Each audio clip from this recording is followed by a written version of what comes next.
Sirləri bilən odur.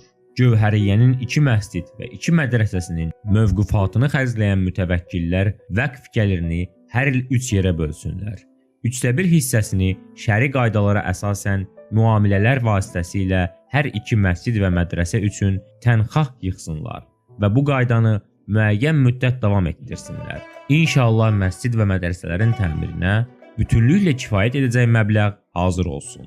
Beləliklə vəqfin mütəvəkkillərinə gəlirin 1/3 hissəsi ilə məscidlər və mədrəsələrin təmirinə ehtiyacları üçün istifadə etməyi tapşırılır. Həmçinin vəsiyyətdə mütəvəkkillərə yerdə qalan 2 hissəsini hara xərcləyəcəyi dəqiqliklə göstərilir. Gövhərağa vəsiyyətində qalan hissənin xalqın saflığı yolunda dəvəti, mənəvi dəyərlərin qorunub inkişaf etdirilməsi məqsədi ilə xərclənməsi üçün nəzərdə tuturdu və vəqfin bu xərcləri arasında aşağıdakılar qeyd olunur. Mübarək Ramazan ayının əhya gecələrində məscidlərin həyətində iftar süfrəsinin açılması, Əhya gecələrində məscidlərdə müşk, ənbər qoxusu verən buxurun yandırılması, yenə Ramazan ayında məscidlərdə 30 gün Quran oxuyanların haqqının ödənilməsi, Məhərrəm ayının Aşura 10 günlüyündə Seyyid-ü Şühadanın təziyəsinin keçirilməsi, məscidlərdə və heyətlərində şərbət paylanması, Məhərrəm və Ramazan aylarında ehtiyacı olanlara müəyyən miqdarda pul paylanması, Qurban bayramında məscidlərin həyətində qoyun kəsib ehtiyacı olanlara paylanılması,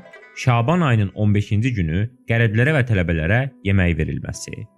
Vəqfin 3-cü hissəsi insanların təhsil və sağlamlıq ehtiyacları üçün nəzərdə tutulur. Bu məqsədlə kitablar alınır və mədrəsələrin kitabxanasına verilir. Kitabədə həmçinin yazılır.